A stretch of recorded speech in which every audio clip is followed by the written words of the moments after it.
அனைவருக்கும் வணக்கம். இன்னைக்கான ஆன்மீக பதிவில் நம்ம பார்க்க போகிற ரொம்ப ரொம்ப முக்கியமான ஒரு பயனுள்ள தகவல் என்ன அப்படின்னு பார்த்தீங்கன்னா, வைகாசி மாதத்தில் வரக்கூடிய அமாவாசை, அதாவது மே மாதம் 16ஆம் தேதி சனிக்கிழமையோடு இணைந்து வரக்கூடிய அமாவாசை தினத்தை பற்றி தான் பார்க்க போகிறோம். ஒவ்வொரு மாதமும் அமாவாசை வரும் அப்படின்னு நம்ம எல்லாருக்குமே தெரியும். நம்மளும் பார்த்தீங்க அப்படின்னா காலங்காலமாக அமாவாசை வழிபாடை தவறாமல் நாம் பின்பற்றி வந்துட்டுருக்கோம்.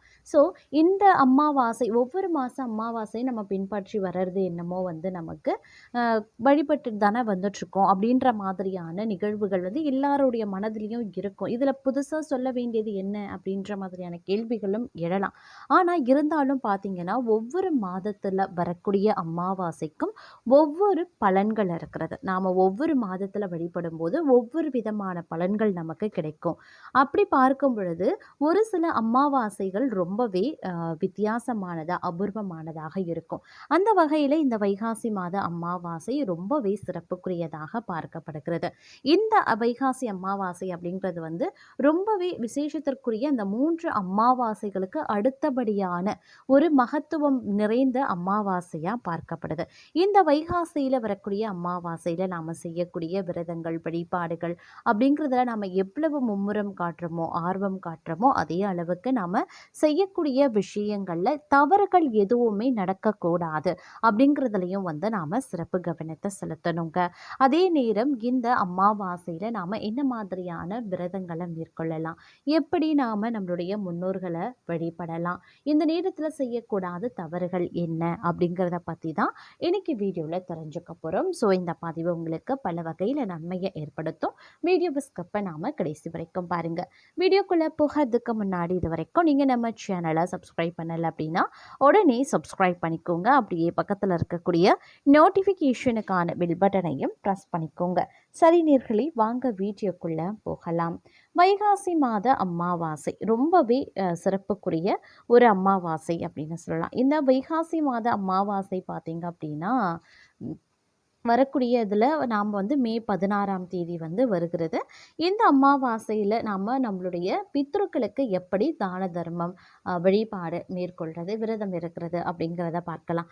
பொதுவாகவே பார்த்தோம் அப்படின்னா நாம் காலையில் அதிகாலையில் எழுந்து நாம் குளிர்ச்சி முடிச்சுட்டு வீட்டையும் சுத்தம் பண்ணி வச்சுடுவோம். அதற்கு அதாவது இன்றைக்கி அமாவாசை அப்படின்னா நம்ம முதல் நாளே பார்த்திங்க அப்படின்னா வீட்டை எல்லாத்தையும் சுத்தப்படுத்தி வச்சுருப்போம். அதே மாதிரி அந்த நாளில் காலையில் எழுந்த உடனே பார்த்திங்க அப்படின்னா வீட்டில் இருக்கக்கூடிய வீட்டுக்கு அருகாமையில் இருக்கக்கூடிய குளக்கரையோ ஆற்றங்கரையோ இல்லை கடற்பகுதிக்கோ சென்று நம்மளுடைய முன்னோர்களை நினச்சி நாம் தான தர்மம் திதி சிரார்த்தம் கொடுக்கறத வழக்கப்படுத்தி இருக்கிறவங்க அதை செய்வாங்க.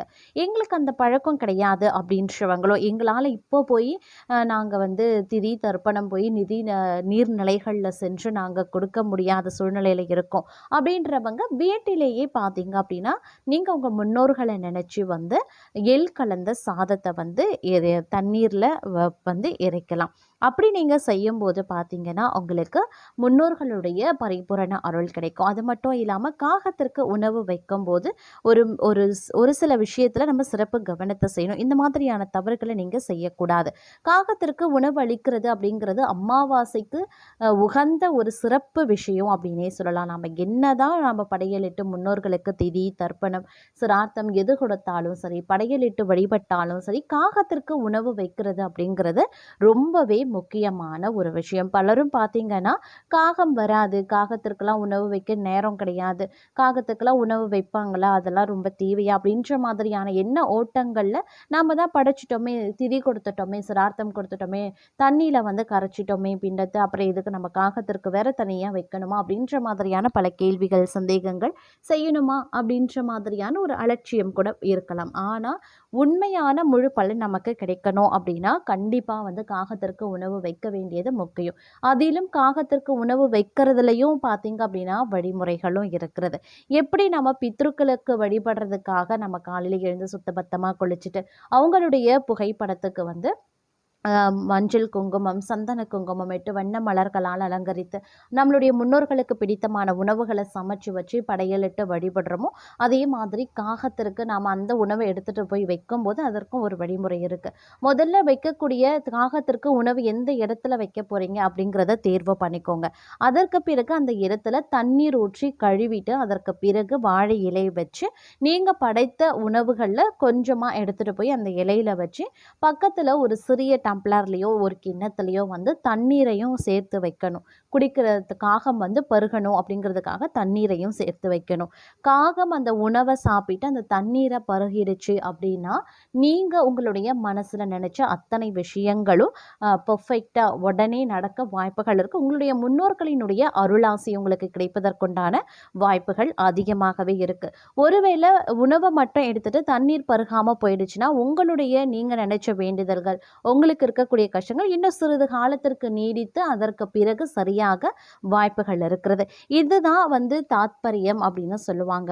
பௌர்ணமி ஆகட்டும், இல்ல அமாவாசை ஆகட்டும், எதுவாக இருந்தாலும் பார்த்தீங்க அப்படின்னா, காகத்திற்கு உணவளிக்கக்கூடிய வழிமுறைகளும், விதிமுறைகளும் இதுதான். காகம் உணவை எடுத்தால் மட்டுமே நம்மளுடைய வேண்டுதல்கள், பிரார்த்தனைகள், முன்னோர்களினுடைய பரிபூரண அருளாசி நமக்கு கிடைக்கும் அப்படிங்கிறது ஐதீகம். அதே மாதிரி இந்த அமாவாசை தினத்துல வந்து நாம காகத்திற்கு உணவு வைக்க வந்து எக்காரணத்தை கொண்டும் நாம மறந்துடக்கூடாது. அதே நேரம் செய்யக்கூடாத சில விஷயங்கள் இருக்கு. ஒரு சிலர் பார்த்தீங்க அப்படின்னா, தலை குளிச்சுட்டு வந்து பார்க்கும் பொழுது மாமிசத்தை வந்து சாப்பிட ஆரம்பிப்பாங்க. மாமிசம் சாப்பிட்றது, சமைக்கிறது அதாவது வந்து வீட்ல வந்து பார்த்தீங்க அப்படின்னா, அ நம்ம படைச்சாச்சு, அமாவாசைக்கு படைச்சிட்டோம். இதுக்கப்புறம் என்ன இருக்கு? இதுக்கப்புறம் நம்ம மதிய நேரத்திற்கு பிறகு நாம வந்து அசைவம் செஞ்சு சாப்பிடலாம். இல்ல வெளியில வாங்கிட்டு வந்து சாப்பிடலாம் அப்படின்னு பலரும் நினைப்பாங்க. வீட்ல இருக்கக்கூடிய முக்கியமான நபர்கள் வெளியில சென்று சாப்பிடுறதோ, இல்ல சமைச்சு சாப்பிடுறதோ போன்ற செயல்கள அறவே தவிர்ப்பது ரொம்ப நல்லது. அதே நேரம் பார்த்தீங்க அப்படின்னா, வீ க வீட்ல பார்க்கக்கூட பெண்கள் பார்த்தீங்க அப்படின்னா, முடி முடிய வெட்டுறது, நகம் வெட்டுறது போன்ற செயல்கள வந்து செய்யக்கூடாது. அதே நேரம் இந்த அமாவாசையில பார்க்கும் பொழுது வாசல்ல கோலம் போடக்கூடாது அப்படிங்கிறது எல்லாருக்கும் தெரிஞ்ச ஒரு விஷயம் தான். ஆனாலும் வந்து அமாவாசை தினத்தில வந்து ஒரு சிலர் என்ன பண்ணுவாங்க, படைக்கிற வரைக்கும் கோலம் போட மாட்டாங்க. அதே மாதிரி பூஜை அறையிலயும் சரி, பூஜை அறையில கோலம் போடுவாங்க, வாசல்ல கோலம் போட மாட்டாங்க. ஆனா அமாவாசையில எந்த இடத்துலயுமே வந்து நாம கோலம் போடக்கூடாது. பூஜை அறையிலயும் சரிங்க, வெளி வாசல்லையும் சரிங்க, நீங்க கோலம் போடக்கூடாது. ஒரு சில வீட்ட பொறுத்தவரைக்கும் பார்த்தீங்கன்னா, பெயிண்டால வந்து பூ வரைஞ்சு வச்சிருக்கிறது, கோலம் போட்டிருக்கிறது அப்படின்ற மாதிரியான நெறைய விஷயங்கள் பார்க்க முடியும்.